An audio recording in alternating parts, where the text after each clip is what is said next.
자, 안녕하세요. 오늘 행복론 제4강 시작하도록 하겠습니다. 또 아침에 회의가 있어가지고 다녀오느라고 좀 굉장히 바쁜데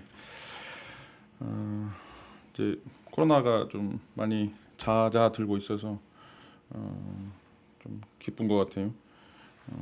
뭐 이제 이번 학기 전체가 통으로 4강으로 갈지 아니면 또 5월부터 이제 대면 강의를 시작할지 좀 아직은 이제 결정이 안 됐는데 뭐 조만간 또 여러분들을 만날 수도 있을 것 같아서 마음이 좀 설레입니다. 자, 오늘 이제 4강 강의는 그 돈에 대해서 이야기를 좀 나눠보도록 하겠습니다. 이제 우리가 뭐 직업도 그렇고 돈도 그렇고 지금 하는 이야기들이 뭐 어, 역사 속에서 행복했던 사람들이 어떤 방식으로 직업을 선택하고 또 어떤 방식으로 또 이제 돈을 버는지 이런 것들을 좀 고민하고 있는데 뭐 이런 내용 자체가 뭐 전혀 뭐 돈에 대해서 또는 뭐 직업에 대해서 돈을 버는 그런 직업에 대해서 그냥 뭐 등한시하라 또는 뭐 그것들을 다 포기하라 뭐 이런 얘기는 아니에요.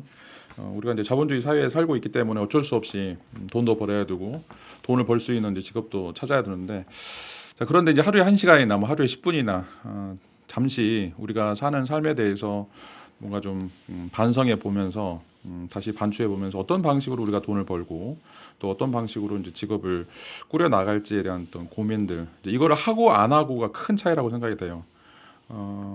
이제 이런 차이가 굉장히 크기 때문에 여러분들이 이제 머리 감을 때 뭐 샴푸에는 25,000원, 3만 원, 뭐 미용실에 갖고 10만 원짜리 뭐 10만 원이나 20만 원 이렇게 투자를 하면서 그 머리 밑에 있는 머리에 0.1m 아니 0.1, 0.2 밀리미터 아래에 있는 여러분 뇌 또 여러분 생각에 조금 돈을 투자하는 게 필요해요. 돈을 투자라고 하는 것은 좀 심각하게 고민하는 게 필요하다는 거죠. 내가 정말 잘 살고 있나? 이렇게 살고 있는 것이 지금 의미 있는 삶인가? 이런 어떤 고민들을 이제 해보는 사람하고 그렇지 않은 사람하고는 이제 어마어마한 차이가 있다라고 생각이 돼요. 그래서 여러분들이 이제 머리 헤어스타일에 굉장히 신경 쓰는 것처럼 그 헤어를 감싸고 있는 헤어 밑에 있는 여러분 마음 또 지성 찬란한 여러분들의 그 대붕의 모습들이 펼쳐질 수 있는 그런 어떤 가능성들을 조금 안고 살아가는 게 굉장히 중요하다고 생각이 됩니다. 오늘 이제 그런 내용과 관련해서 이제 돈에 대해서 한번 이야기들을 해보도록 하죠. 자, 여러분들 혹시 이제 그 지갑 잃어버린 적 있어요? 지갑 두둑히 돈이 들어있거나 아니면 뭐 신분증이라든지 아니면 자기가 소중하게 생각하고 있는 이제 물건이 들어있는 그런 어떤 지갑을 잃어버리게 되면 순간적으로 엄청 당황하게 되죠. 그래서 여러분들이 그 이런 그 자본주의 사회에서 살아가면서 자본주의 삶을 영위할 수 있는 가장 큰 이제 물건 중에 하나가 이제 돈인데 또 그 돈을 담고 있는 그런 지갑이라고 이야기하는데 여러분들 이제 지갑이나 가방은 이제 굉장히 비싼 걸 많이 투자를 하죠. 왜냐하면 그걸 이제 남한테 보여주는 것도 있긴 하지만 내가 이렇게 살고 있다라고 하는 나의 어떤 생존 존재감을 보여줄 수 있는 것 중에 하나가 바로 이제 지갑이라고 할 수가 있어요. 근데 그걸 잃어버렸다라고 이야기하면 이제 모두 다 뭐 기뻐 날뛰진 않겠죠. 대부분 다 불안감이나 초조감을 갖고 이 지갑이 어디 있는지 막 순간적으로 엄청 당황하게 될 거예요. 자, 이걸 우리가 이제 그 자본주의적 트라우마라고 할 수가 있어요. 왜냐하면 이제 이 돈이 여러분들 삶을 지배를 하고 있는 상황에서 그 돈이 없었을 때 그 여러분들에게 만들어지는 생성되는 그런 어떤 불안감이나 초조감이라고 하는 게 그 상상 이상이죠. 여러분들이 이제 지금은 엄마 아빠한테 돈을 타다 쓰고 그러지만 나중에 여러분들이 직접 돈을 번다라고 생각할 때 뭐 사업에 실패하거나 아니면 남한테 사기를 당했다라고 할 때 사람들이 그것 때문에 자살하는 경우들이 많이 있어요. 뭐 돈 몇 푼, 이게 몇 푼이라고 하는 게 이 사람을 되게 초라하게 만들고 또 굉장히 비겁하게 만들고 엄청난 스트레스를 받게 만드는 거죠. 이걸 우리가 이제 자본주의적 트라우마다라고 이제 이야기할 수 있는데 이 트라우마라고 하는 건 상처라고 하는 얘기죠. 그러니까 돈이 별거 아닌 것처럼 보이는데 우리한테 엄청난 트라우마를 가져다 줘요. 자, 이제 이런 내용을 이제 그 오늘은 이제 이상의 날개라고 하는 그런 책을 통해서 조금 이제 살펴보기를 이제 바랍니다. 여러분들 이제 잘 알다시피 우리가 1910년이죠. 1910년 8월 29일인가 그때 이제 한일합방이 돼가지고 일본으로 넘어가게 되죠. 우리가 경술국치라고 이야기하는데 우리 대한민국이 없어지고 일본 제국에 편입된 해가 이제 1910년도였죠. 자, 그런데 이제 그 우리가 잘 알다시피 왜 사람들이 20년, 30년 뒤에 친일파가 됐을까? 그리고 우리가 아직까지 친일파를 청산하지 못하고 왜 이런 어떤 그 일본식 문화의 잔재에 남아 있을까라고 하는 것들을 좀 많이 고민을 해봤을 거예요. 자, 그런데 이제 아이러니하게도 우리가 이제 일제 시대의 사람들이 정말 그 일본 사람들의 지배를 받으면서 막 치욕감을 느꼈는가? 그렇지 않다라고 하는 것도 우리가 이제 자료를 통해서 알 수가 있어요. 그러니까 이제 우리가 1910년도에 한일합방이 되고 1919년에 뭐 3.1운동 일어날 때까지만 하더라도 굉장히 그 민족적인 분노, 우리가 이 쪽발이들한테 미안한데 이 쪽발이들한테 이 나라를 잃었다라고 하는 그런 어떤 슬픔 또 그런 좌절감 때문에 어마어마하게 이제 독립운동이라든지 이런 것들이 일어나게 됐죠. 자, 근데 이제 이게 10년 가고 20년 가고 30년 가도 사회가 변하지가 않는 거예요. 그런 어떤 변하지 않는 삶 속에서 이제는 이제 그런 어떤 희망, 나라가 독립될 수 있다라고 하는 그런 희망이 사라지게 되고 이제 이제는 여기서 이제 견뎌야 돼, 어떻게든지 여기서 이제 살아남아야 돼라고 하는 이제 생각들이 있게 되는데 그런 어떤 생각들, 이제 대한민국에 대한 어떤 그 뿌리가 상실이 되고 이제는 이제 일본 제국주의에 편입될 수밖에 없다라고 하는 그런 어떤 생각들을 만들어 놓은 게 일본 제국자들의 산업 자본주의예요. 이 산업 자본주의. 그러니까 이제 어떻게 보면 돈을 뿌린 거죠. 사람들로 하여금 돈 맛을 알게 하면서 사람들이 더 이상 그 대한민국의 독립 또 대한민국의 어떤 주체성에 대해서 상실감들이 사라지게 되는 이런 어떤 과정들을 볼 수가 있습니다. 자, 이걸 이제 그 대표적으로 보여주고 있는 책이 이상의 날개라고 하는 것인데, 1920년대 이제 경성의 모습을 보면 인구가 이제 31만 명 정도 됐고 1934년도에는 38만 명 정도 된 거죠. 뭐 거의 유동인구 합치면 한 40만 정도가 서울에 경성에 이제 살았다라고 이야기를 할 수가 있는데, 자, 여러분들이 이제 우리가 지금 먼 관점에서 보면 뭐 이 1930년대에 그 서울 시민들, 경성 시민들이 막 나라를 빼앗겨서 서름에 가득 차 있고 막 독립운동을 해야 된다라고 생각을 하게 될 건데 이건 착각이에요. 이건 이제 우리가 학교에서 배웠던 민족주의 사관에 의해서 받은 어떤 안 좋은 영향이라고 이야기를 할 수가 있는데 객관적으로 바라보지 못하는 것이죠. 자, 이제 왜냐하면 이제 그때 당시 발간됐던 이제 여러 책들을 조금 보게 되면 이런 한 기사가 있어요. 1937년에 이제 삼천리라고 하는 잡지에서 이제 많이 사람들이 구독했던 이제 잡지 중에 하나인데 여기에 이제 탄원서가 하나가 실리게 되는데, 자, 시민 단체가 이제 조선 총독부 경무국장한테 보내는 공개 탄원서가 실리는데 여기 제목이 서울의 딴소를 하라라고 하는 제목이에요. 서울의 딴소를 하라. 딴소는 이제 댄소울이죠. 춤추는 곳을 이야기하는데 그 내용이 이제 일본 제국 판도 내와 아시아 문명 도시 어느 곳이든 다 있는 딴소울이 유독 우리 조선에만 서울에만 허락되지 않는다 하면 심히 통한한 일이다라고 이제 이야기를 하고 있어요. 자, 뭐 전 세계적으로 다 딴소울이 있는데 왜 경성에만 딴소울이 없냐? 우리에게도 딴소울을 지어달라. 이것들을 허용해 달라라고 하는 이제 그 탄원서가 이 삼천리라고 하는 잡지에 실린 모습인데, 자, 일본인들이 그 대한민국을 정복하는 그런 방식이 굉장히 교묘했어요. 뭐 언어를 말살하는 것들도 굉장히 교묘한 것 중에 하나인데 가장 교묘한 방법 중에 하나가 사람들로 하여금 돈 맛을 알게 한 거예요. 돈 맛을. 그리고 돈이 최고이고 돈에 의해서 모든 것을 할 수 있다라고 하는 어떤 희망들을 가져다 준 것이 바로 이 자본주의적 소비 문화다라고 이제 이야기를 할 수가 있어요.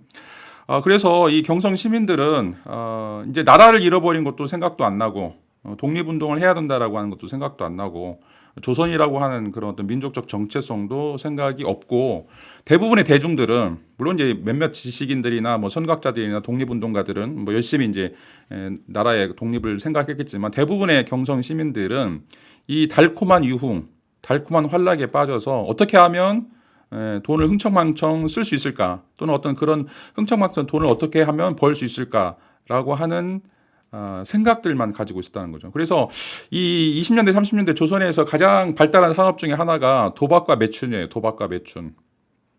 돈을 일확천금을 벌 수 있는 것과 그런 것들을 또 쓸 수 있는 어떤 환경, 그런 것이 이제 이 도박과 매춘이었고, 또 이제 백화점이라고 하는 어떤 쇼핑, 이런 것들이 이 경성 시민들의 내면에 각인이 되게 되죠. 이게 이제 일본 제국주의가 우리에게 뿌린 그런 독 중의 하나다라고 이야기를 할 수가 있어요. 그래서 자본주의의 소비 문화가 최고 문화이고 이런 문화 속에서 돈을 많이 벌고 또 흥청망청 쓸 수 있는 이런 어떤 것들이 이런 삶이 행복한 삶이다. 또 이런 삶이 정말 그 세계적인 삶이다라고 하는 것들을 보여주는 것이 바로 이때 당시 그 1930년대, 40년대 일본이 우리에게 심어놓은 내면적인 의식이다라고 이제 이야기를 할 수가 있어요.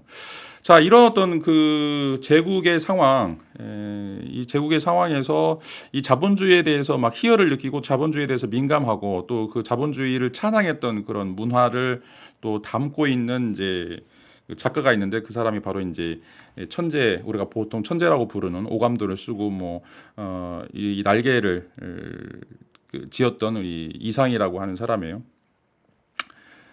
우리가 이제 이 사람을 이제 모던 보이라고 부를 수가 있겠죠. 왜냐하면 이제 그 자본화된 사회, 이걸 이제 모던이라고 하는 근대 사회다라고 이야기하는데 이 근대 사회에 있어서 이 달콤한 유흥과 환락에 대해서 어떻게 이제 묘사를 하고 있는지 이런 것들을 좀 살펴보도록 합시다. 자, 어떻게 보면 이제 그 이상은 그 경성 출신이고 뭐 금수저라고 할 수는 없지만 또 흑수저라고도 할 수도 없어요.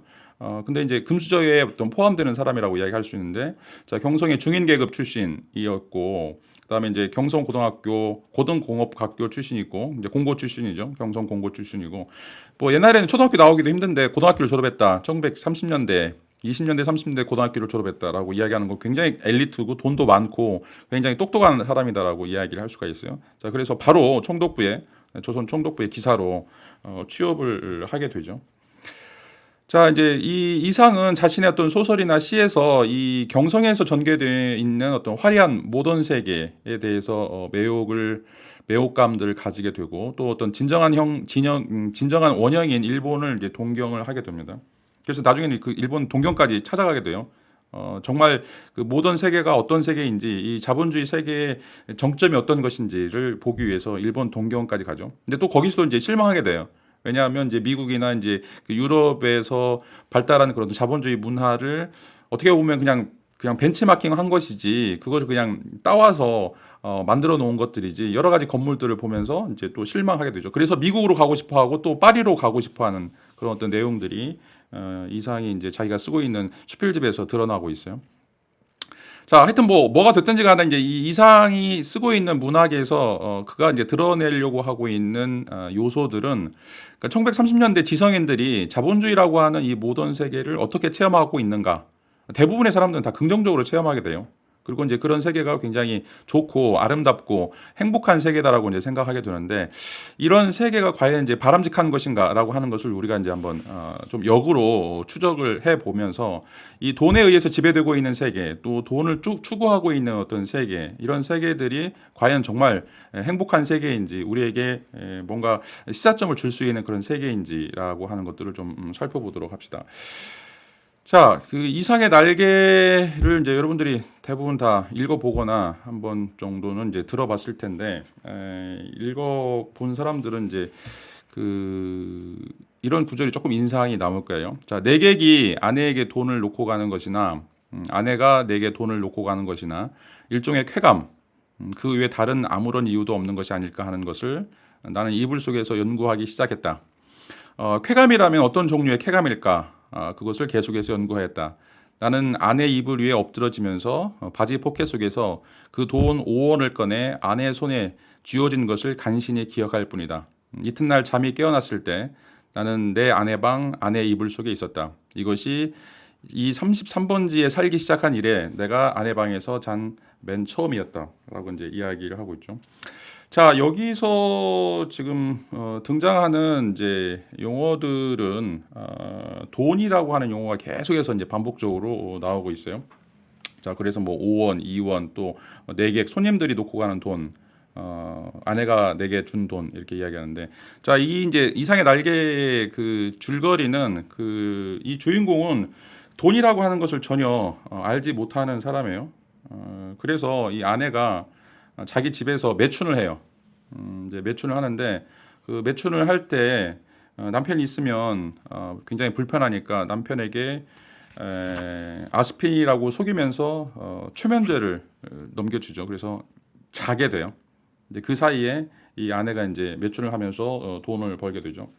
자, 그런데 이 주인공은 어떻게 보면 이제 현대 사회에서 보면 너무 무능력한 인간이에요.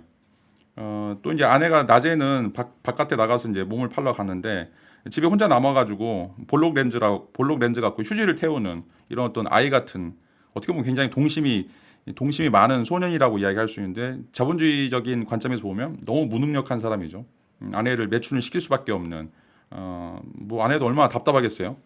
그런데 이제 이 남자가 아내 매춘에서 벌어진 돈을 받으면서, 용돈으로 받으면서 점차 돈의 가치나 의미들을 알게 돼요. 돈의 가치나 의미를 알게 되고, 그리고 이제 이 첫 장면에서 아내가 자기에게 매춘으로 통해서 번 돈을 다시 아내에게 돌려주니까 처음으로 아내의 방에서 아내의 이불 속에 잠을 자게 돼요. 처음으로 그렇게 인간적인 대접을 해줬다라고 하는 거죠. 그때는 이제 아내는 남편이 너무 무능력하니까 그냥 다른 방에다가, 골방에다가 처박고 놓고 있었는데, 자기가 돈을 주니까 그 돈을 받고서 처음으로 아내의 따뜻한 방에서 아내의 이불 속에서 잠을 재워줬다라고 하는 이야기가 나와요. 그러니까 이제 이런 이야기를 보면 어떻게 보면 이제 그 뭐 오래된 직업 중에 하나가 매춘이다라고도 이야기를 할 수가 있는데, 대부분의 매춘은 이제 어떤 외적 공간에서 이루어지는 것인데, 자, 1930년대에 그 자본주의가 서울에 들어오면서, 경성에 들어오면서 일어났던 것 중에 하나가 이 생활 매춘이라고 하는 거예요. 생활 매춘.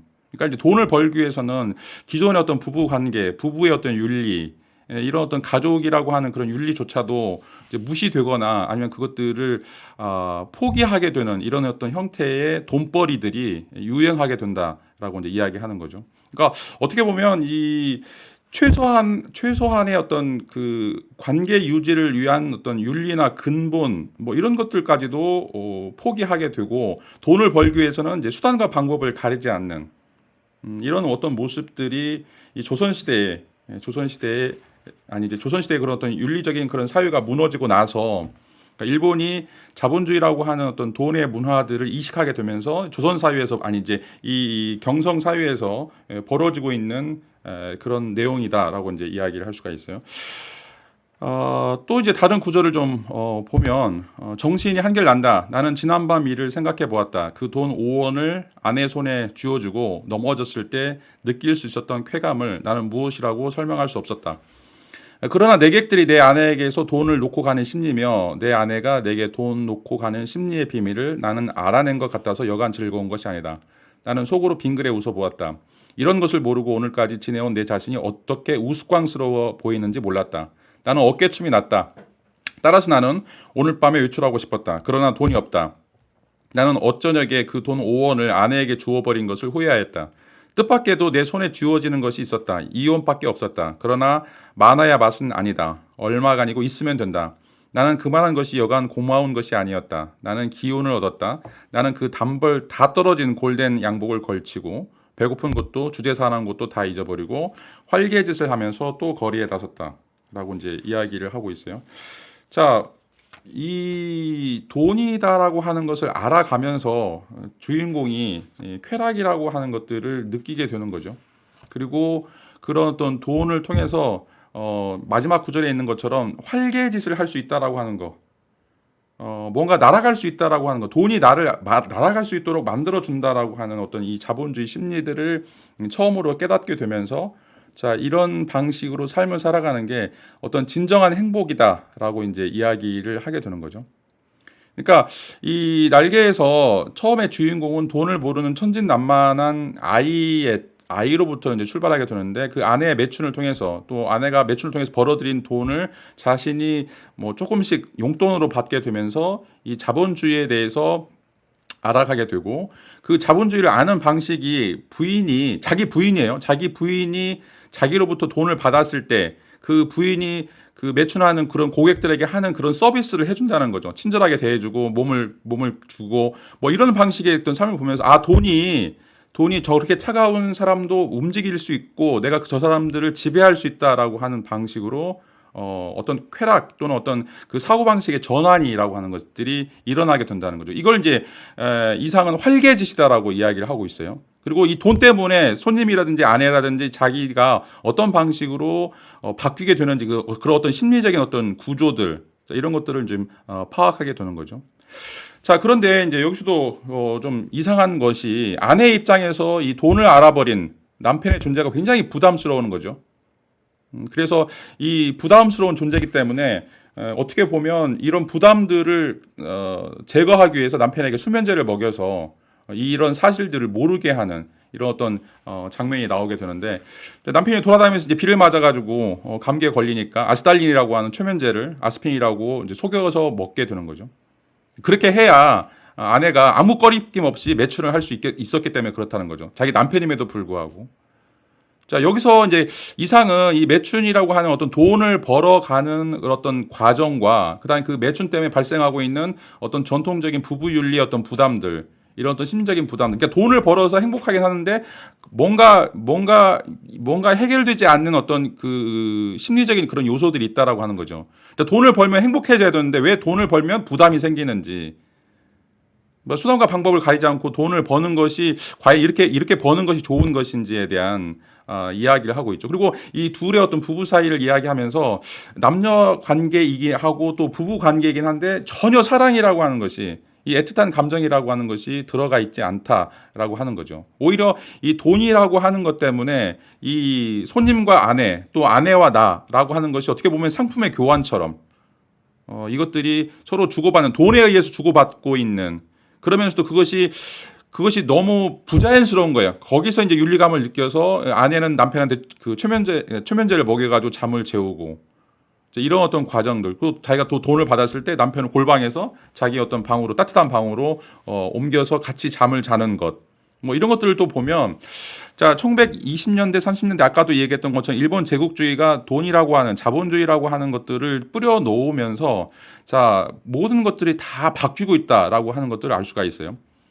이 전통적인 윤리라든지 전통적인 어떤 사랑의 어떤 관념이라든지 또 인간으로서 우리가 인간성이라고 이야기할 수 있는 어떤 사랑이라고 이제 이야기할 수 있는 이런 모든 것들이 전부 다 이 뒤바뀌게 되는 뭔가 뒤죽박죽 이렇게 변해가는 어떤 모습들을 볼 수가 있는 거죠. 그리고 이상은 이제 뒤에 가서도 얘기했지만 이 돈이라고 하는 것이 인간에게 날개를 단 것처럼 활개를 치도록 만드는 어떤 신비한 마력을 지닌 것처럼 이렇게 설명을 하고 있죠. 자, 우리가 이제 이런 이상의 소설을 보면 혹시 이제 안 읽었으면 꼭 한번 읽어보세요. 이런 어떤 그 돈의 관점에서 자본주의 관점에서 좀 읽어보면 좀 새로운 시각이 나타나게 될 텐데 이상하죠. 이상의 날개가 우리가 볼 때 참 이상해요. 아니 이제 돈을 벌고 그렇게 하면 행복할 것 같은데 왜 여기서 이렇게 부담스러움 같들이 생기는 것인지 돈을 버는데 왜 부담스러운 것들이 생기는 것인지 이런 어떤 생각들이 만들어지게 되는 거죠. 이제 이상이 노리고 있는 것들이 좀 그런 요소다라고 이제 이야기할 수가 있는데, 자 어떻게 보면 이제 30년대 경성의 모습, 딴소를 만들어 달라라고 하고 요구할 정도로 사람들이 그런 어떤 활락이나 즐거움이나 그런 어떤 풍요로운 그런 삶을 살고 있는 것처럼 보이는데 그 밑바닥은 이렇게 이제 그 생활 매춘이라고 할 정도로 사람들의 어떤 도덕성이 떨어지고 그렇지만 그것에 대해서 굉장히 부담감을 갖고 그러면서 동시에 또 돈을 계속해서 추구하려고 하는 이런 다람쥐 쳇바퀴 도는 이런 어떤 상태의 모습들이 1930년대의 경성의 모습이었다. 근데 이건 이제 단순하게 경성의 모습이다라고 보기에는 너무 의견이 크죠. 지금 우리가 살고 있는 사회도 마찬가지 그런 어떤 사회다라고 이야기할 수 있겠고 이런 사회를 살아가는 것이 과연 바람직한 사회인가라고 하는 이제 물음을 제기해 볼 수가 있겠죠. 자, 이제 이런 어떤 물음들을 가지고서 우리가 이 돈이다라고 하는 것이 어떤 식으로 이제 진화가 됐고 또 어떤 식으로 우리 어떤 사고 방식들을 지금 집요하게 지배하고 있는지 이런 것들을 좀 생각해 볼 필요가 있다고 이야기를 드리고 싶어요. 자, 오랫동안 이제 사람들은 이 포르투나라고 하는 여신, 행운이라고 하는 여신이죠. 우리가 포춘이라고 하는 여신이 라틴어에서 나온 단어, 포르투나라고 하는 단어에 근거하고 있는데 이 이제 운명의 여신이 수레바퀴를 돌려서 우리에게 이제 유리하게 뭐 사랑이라든지 우정이라든지 직업이라든지 이런 것에 대한 이제 만족감뿐만 아니라 또 이제 그것보다 더 매혹적인 이런 것들을 가져다 주기를 이제 희망하게 되죠. 근데 그것은 다름 아닌 이제 돈이다라고 이제 이야기를 할 수가 있어요.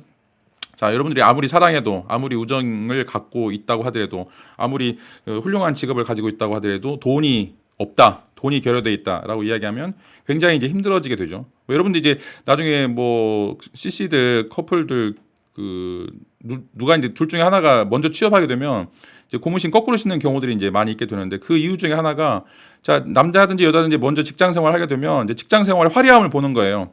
또 거기서 이제 뭐 동료들이 여유 있게 사는 그런 모습을 보면서 이제 다른 자기의 애인이나 자기 어떤 친구들이, 이런 사람들이 굉장히 찌질하게 보이는 거죠.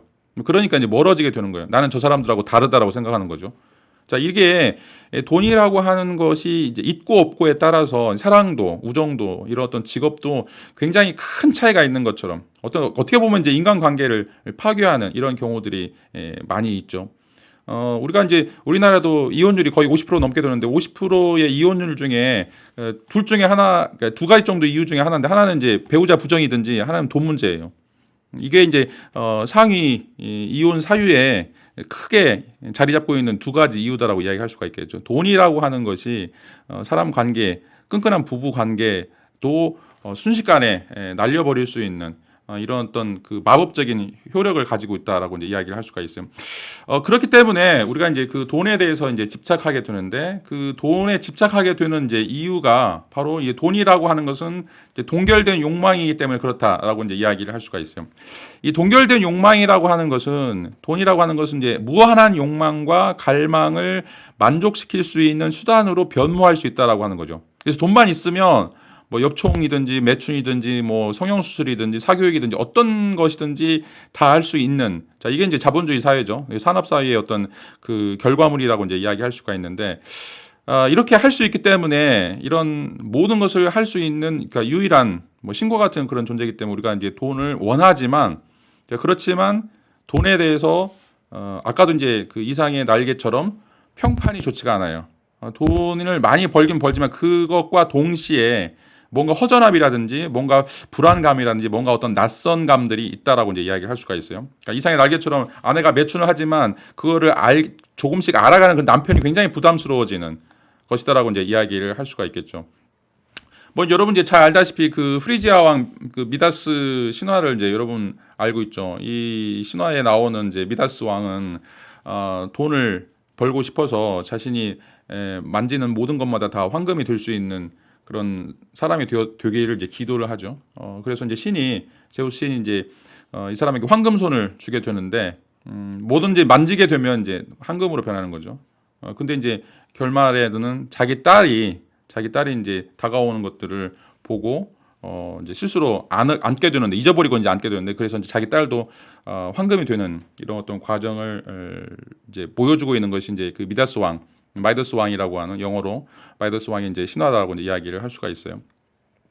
자, 우리가 돈이 필요해요. 그리고 돈을 벌어야 되고, 돈에 대해서 어떤 긍정적인 의미도 우리가 인식을 해야 되는데, 이게 어떻게 됐든지 간에 인간 관계에 있어서 굉장히 치명적인 영향을 미칠 수 있다. 그리고 그런 것들이 바람직하지 않다라고 이제 이야기를 할 수가 있습니다. 그럼에도 불구하고 계속해서 이제 우리 사회에서는 그 돈에 대한 숭배, 또 돈이 굉장히 아름다운 것처럼, 또 신의 축복인 것처럼 이제 이야기하는 어떤 이데올로기들이 굉장히 있어 왔는데, 뭐 예를 들어서 이제 기독교 같은 경우에는 이제 부자가 하늘나라에 들어가는 것은 낙타가 바늘구멍 통과하기보다 힘들다라고 이제 이야기를 하고 있어요. 그러니까 돈을 많이 버는 것은 천국에 못 들어간다라고 하는 이야기죠. 근데 여전히 지금도 이제 기독교 신자들 중에 보면 대부분 다 이렇게 그 뭐 부동산이라든지 아니면 이제 뭐 증권이라든지 이런 것들 많이 가지고 있고, 뭐 카톨릭의 교황 같은 경우에는 뭐 바티칸 성당이라고 하는 호화로운 궁전에 살고 있고, 이제 뭐 중세 시대에도 그 여러 가지 형태의 이제 그 경론들이 있어요. 예수는 이제 가난하기 때문에 우리가 가난한 삶을 살아야 된다. 그래서 성직자들은 무조건 다 가난해야 된다. 교회는 가난해야 된다라고 하는 이제 프란시스코파가 있었던 반면에, 교회는 다른 사람들 돌보고 또 다른 사람들에 대해서 뭔가 재정적 지원을 해야 되기 때문에 교회는 재산을 가져야 된다.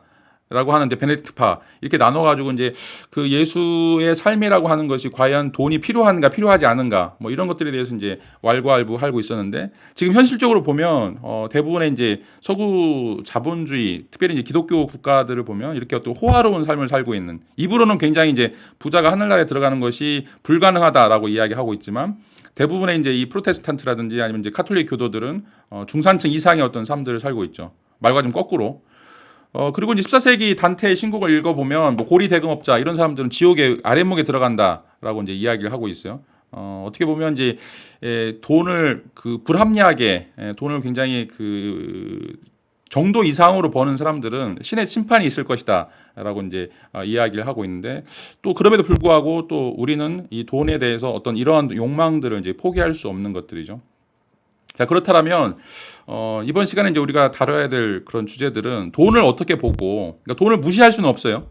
돈을 무시할 수도 없고 돈이 없는 세계에 우리가 살 수도 없는 것이고, 자, 그렇다라고 할 때 우리는 이제 돈에 대해서 어떻게 보고 돈과의 어떤 관계를 맺어야 될 것인지, 그리고 정말 현명하고 행복하게 살려고 그러면 어떤 방식으로 돈을 우리가 사용하고 어떤 방식으로 돈을 가져야 되는지 이런 것들에 대해서 이제 한번 생각을 해야 될 것 같아요. 자, 오늘 한 내용은 이제 그 약간 도입 부분으로서 우리가 생각해 볼 때 굉장히 어려운 삶을 살았을 거라고 생각하는 조선시대 아니 이제 조선시대 아니죠. 이제 제국시대의 30년대 40년대 그 사람들의 어떤 모습 속에서 어떻게 보면 이제 독립운동하거나 굉장히 치열한 어떤 어려움이 있을 것처럼 보이는데 실질적으로 일본이 뿌리는 어떤 그 자본주의라고 하는 그런 독 때문에 사람들이 변해가는 그런 어떤 모습들이 굉장히 우리한테 좀 낯설게 여겨졌을 거예요.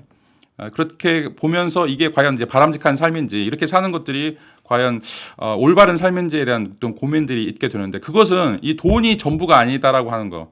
이 돈으로 우리 어떤 삶이라고 하는 것을 전부 다 확정지을 수 없다라고 하는 그런 어떤 생각들이 강하게 들기 때문에 우리가 돈을 많이 버는 것은 좋지만 그 이면에 어떤 부담감이나 어떤 안 좋은 그런 느낌들이 들 수 있다라고 하는 거죠. 자, 그러면 이제 우리가 다음 시간에 이런 내용들과 관련해서 어떤 방식으로 우리가 돈이라고 하는 것이 형상화돼서 우리에게 침투하고 있고 그런 것들을 우리가 이제 막아내기 위해서는 어떤 방식으로 또 저항해야 되는지 자, 이런 것들을 이제 살펴보도록 하겠습니다. 자, 오늘 수업은 여기서 마치도록 하겠습니다. 자, 감사합니다.